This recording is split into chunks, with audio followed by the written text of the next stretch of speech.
आज पार्टी के राष्ट्रीय अध्यक्ष द्वारा पार्टी के शीर्ष नेतृत्व के साथ बैठक करी गई और जो घटनाक्रम गुरु जम्बेश्वर यूनिवर्सिटी में 16 तारीख 17 तारीख को हुआ और जिस तरीके से हमारे 6 साथियों को पुलिस द्वारा बिना वारंट बिना नोटिस के रातों रात अरेस्ट किया गया और अरेस्ट के साथ साथ उन साथियों के घर से उनके डीवीआर्स को चोरी किया गया,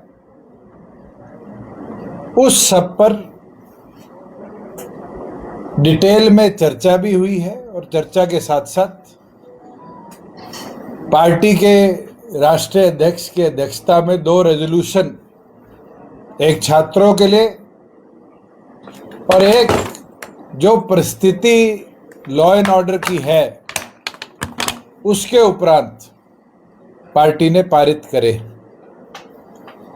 ब्रीफ में मैं आपको बता दूं कि जिस तरीके से सरकार का रोल इस पूरे हिसार के घटनाक्रम में रहा है, एक चीज साबित कर देता है कि एसपी और एसपी के गुंडे तो सिर्फ चेस के वो प्यादे हैं, इसकी भूमिका कहीं और रची गई।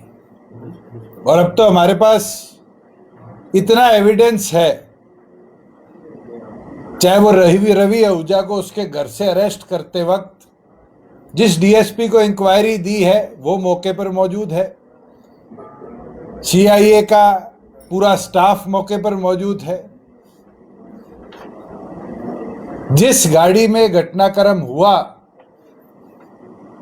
उस गाड़ी को ऑफ ड्यूटी ऑन ड्यूटी कहने की स्टेटमेंट चेंज है।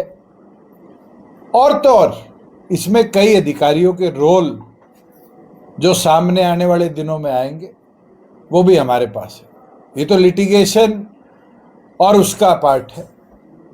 वो लड़ाई तो कोर्ट के ह्यूमन राइट कमीशन के SC/ST आयोग के माध्यम से जननायक जनता पार्टी 6 के 6 साथियों की भी लड़ेगी। जिन 8 साथियों को FIR के अंदर नामजद किया है उनकी भी लड़ेगी। आज 14 दिन बाद कुरुक्षेत्र में एक FIR और दर्ज करी गई है कुर्सी तोड़ने की, उसकी भी लड़ेगी। जिस तरीके से CIA स्टाफ इस प्रदेश में चलता है और जिस तरह की रील्स ऑनलाइन डालता है उसके विरुद्ध भी चलेगी। मगर पार्टी द्वारा जो छात्रों की लड़ाई लड़ी जा रही थी कि यूनिवर्सिटीज को केवल मात्र बीजेपी या बीजेपी की विचारधारा के संगठन हो, विश्व हिंदू परिषद, राष्ट्रीय स्वयंसेवक संघ या मोर्चे, इनका अड्डा बनाने का जो प्रयास करा जा रहा था और दूसरे संगठनों को रोका जा रहा था, हिसार के अंदर आगामी 27 तारीख को छात्रों के हित में एक महापंचायत करी जाएगी। सभी लोगों से आग्रह करता हूं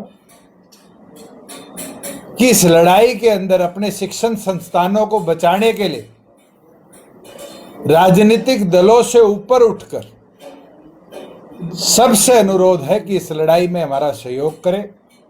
ये कोई जननायक जनता पार्टी की अकेली लड़ाई नहीं है, ये लड़ाई हर उस छात्र के हित की है जिसको यूनिवर्सिटी में प्रताड़ित किया जाता है। आज हमारी बहनें सुसाइड कर रही है तो कहीं ना कहीं उसके पीछे भी प्रताड़ना है। जिस तरह का बड़ा करप्शन के अलग अलग चार्जेस हो, मैनिपुलेशन ऑफ डॉक्यूमेंट्स के चार्जेस हो, इंक्वायरीज के अंदर डिले किया जा रहा है चुनिंदा लोगों को बचाने के लिए, इसके विरुद्ध में होगा। और पुलिस और पुलिसिंग के जो मानदंड गिरते जा रहे हैं उसके विरुद्ध में होगा। जो क्रांतिमान पार्क हिसार का है वो एक संघर्ष की पृष्ठभूमि हमेशा की रही है।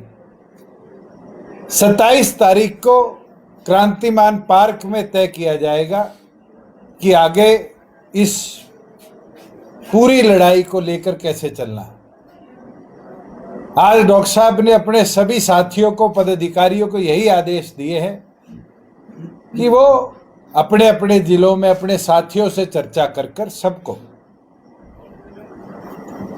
इस संघर्ष की लड़ाई के लिए 27 तारीख को हिसार लेकर पहुंचने का काम करें और फिर मजबूती के साथ आगे क्या रूपरेखा रखनी है उसके ऊपर फैसला लेने का काम किया जाए।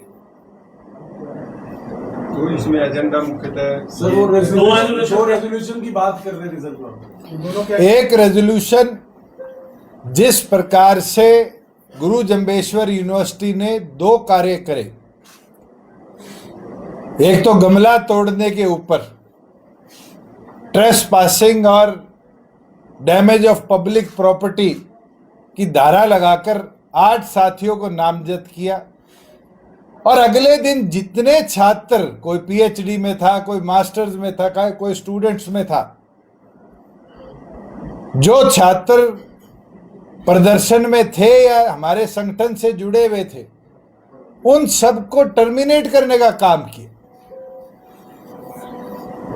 एक तो उसके ऊपर रेजोल्यूशन है और दूसरा जिस कॉन्स्पिरेसी को हिसार के एसपी और उनकी टीम ने रचा, इसकी जुडिशियल डिमांड प्रॉपर करी जाए और इन सबको इमीडिएट अंडर सस्पेंशन रखा जाए।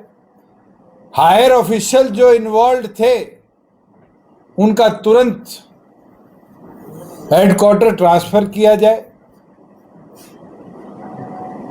और तो और जिस तरीके से आधी रात को विजेंद्र धानक के घर पे रेड मारकर उसकी माइनर बच्ची के पांव पे पांव रखकर डीवीआर उतारा गया, ऐसे लोगों के खिलाफ एससी एसटी आयोग इमीडिएट एक्शन लेने का काम करे।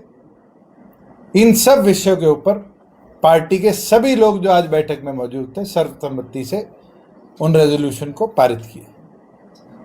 सर 2-3 दिन पहले जब आप चंडीगढ़ प्रेस कॉन्फ्रेंस कर रहे थे तो आपने जो तमाम बातें की थी उस दौरान आपने कहा था कि डीजीपी से बात करने की कोशिश की।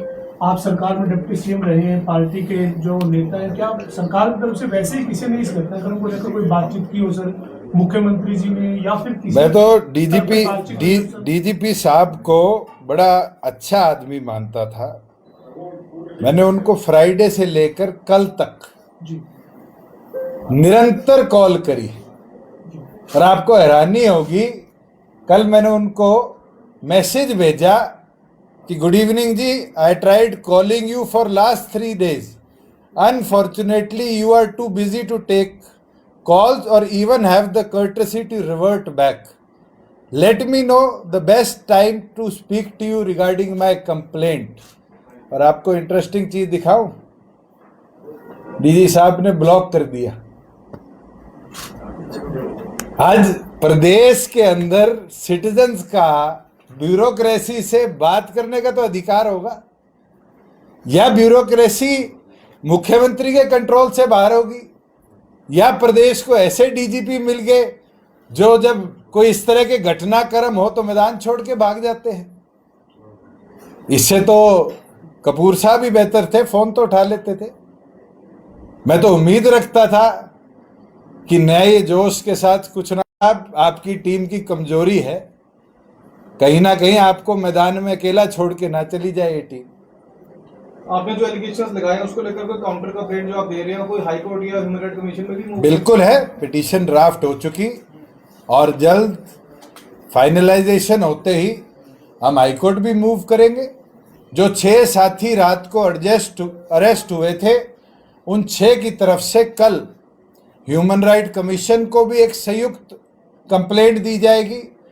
विजेंद्र धानक जिसके घर में घुसकर उसकी माइनर बच्ची के पांव पे पांव रखकर उसका सीसीटीवी कैमरा उतारा गया, बाहर निकलते हुए उसको जाति सूचक शब्द उनकी कम्युनिटी का बोला गया, उसके लिए हम SC/ST आयोग भी जाने का काम करेंगे।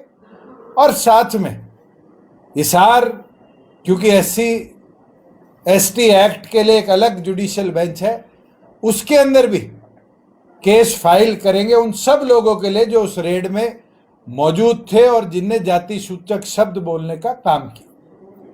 जहां लड़ाई इन छात्रों की है कि 2 FIR दिग्विजय सिंह, इंसो के अध्यक्ष, इंसो के अलग अलग पदाधिकारियों के विरुद्ध करी गई है, उसके लिए भी लीगल राय लेकर, चाहे डिस्ट्रिक्ट लेवल पर हो चाहे हमें हाईकोर्ट आना पड़े, आगे की कार्रवाई हम करने का काम